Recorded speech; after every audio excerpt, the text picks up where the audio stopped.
The UFC's heavyweight division has been home to many of its most iconic figures throughout the years. In recent times, many of the division's most recognizable names started to fall down the rankings and make way for new faces at the top of the tree. Sitting at the very top of this extremely heavy tree is a face more fearsome than the rest: Francis Ngannou. Nicknamed the Predator, Ngannou's record in the UFC reads like a hit list of the division's old guard as well as some fresh contenders. Though his UFC career began with an explosion that launched him all the way to the top, the road to the UFC was much more of a slow burn.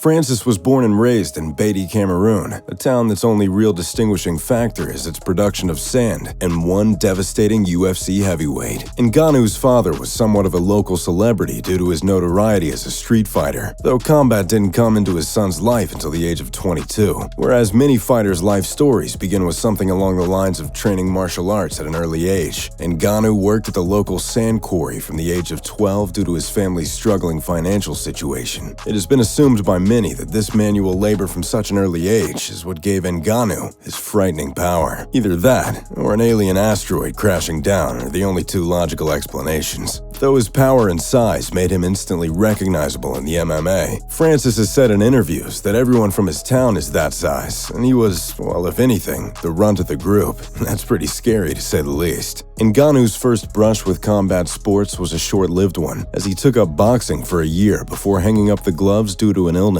It would take a further 6 years before Ngannou got back into the ring after he moved to Paris, France. At age 26, he again pursued his love of boxing, which was greatly fueled by the exploits of the legendary Mike Tyson. Following 2 months in jail time for entering France illegally, Francis was left homeless in the streets of Paris with nowhere to go. That is, until a man named Didier Carmont extended his hand and convinced Ngannou to begin his training in the sport of mixed martial arts. And what a decision it was. The Predator started his professional career in French promotion 100% Fight, where he built a 3-1 record with 1 first-round knockout victory and 2 submissions. From there, Ngannou embarked on his first real reign of terror. 2 back-to-back stoppage victories got Ngannou his first shot in the UFC, coming in with a record of 5-1 and debuting on December 19, 2015. Ngannou won his first 3 fights in the UFC, all via stoppage, with one being over Curtis "Razor" Blades, who would also ascend the UFC rankings in the coming years. These impressive back-to-back performances earned him a co-main event slot, where he defeated 15-5 Anthony Hamilton via Kimura submission, using his brute strength to nearly tear off Hamilton's arm. But soon, Ngannou would abandon these submission skills for a far deadlier weapon from this point on. His 5th UFC fight would come against UFC veteran and iconic heavyweight Andrei Arlovski, once again on the main card. In what would be a crucial step for any UFC fighter, taking on a veteran of the sport and former champion, Ngannou made it look like easy work. He caught Arlovski with what looked like a glancing hook, but hit it like a truck, sending the former champ to the floor out cold.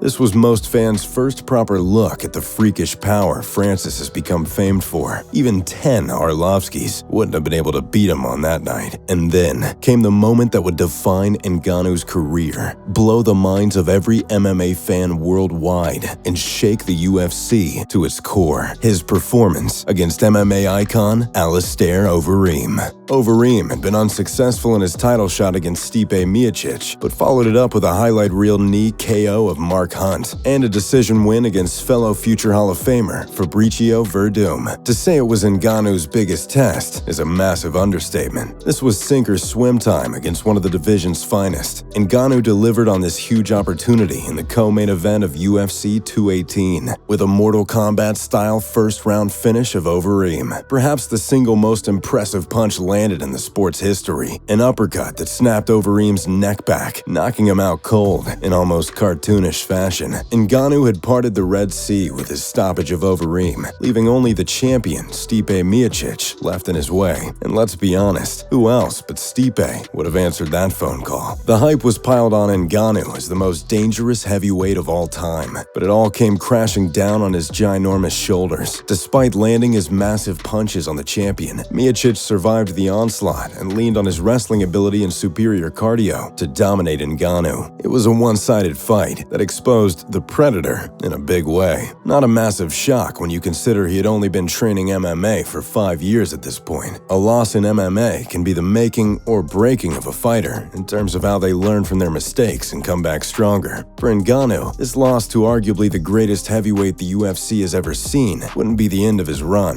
but rather the start of a new era. However, for Ngannou, his new era would be delayed by a fight MMA fans love to forget. Francis took on the division's second most feared puncher in the Black Beast, Derrick Lewis, a matchup that had fans daydreaming about how crazy it would be when these two men started trading shots. Instead, what we got was arguably the most disappointing fight in modern UFC history, as Ngannou and Lewis landed 31 strikes between them in total. Ngannou lost the fight via the very smallest of margins and delayed the comeback season by 5 months, appearing hesitant to engage at all. Fortunately for Francis, this fight didn't last long in the fans' memory, as he quickly got back on track with a run of wins more impressive than his initial reign of terror. Ngannou, since that loss to Derrick Lewis, has gone 4-0. Sounds impressive, but the key part is these 4 wins lasted 2 minutes and 42 seconds combined. The first of which came in what was seen as a risky fight for Francis, a rematch against one of the division's best grapplers in Curtis Blaydes, whose only pro loss had come to Ngannou. He beat Blaydes in 45 seconds before moving on to another former champion, Cain Velasquez. Velasquez has long been talked about as the most impressive UFC heavyweight of all time, and would be the greatest if it weren't for his injuries. His big comeback was quickly laid to rest when Ngannou took him out in just 26 seconds. Just 3 months later, the Predator would add another former champion to his resume, with a TKO of Junior Dos Santos in 1 minute and 11 seconds. These wins would have surely seen Ngannou get his second shot at UFC gold, if it wasn't for the ongoing trilogy between Stipe Miocic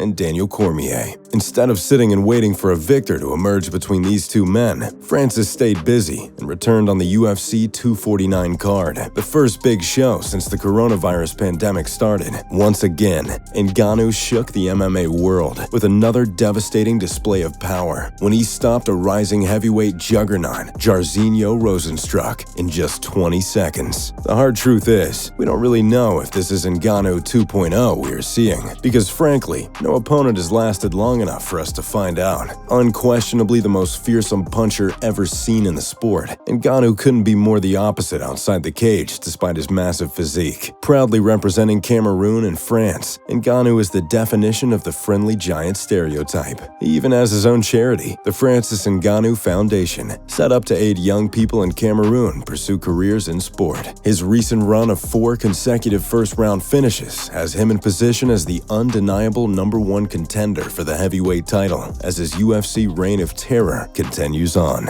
So, what do you guys think? Will Ngannou make it to UFC heavyweight championship glory? Let me know in the comments down below. If you enjoyed the video, make sure to leave a like and subscribe. This has been another Nonstop Sports banger. Thanks for tuning in.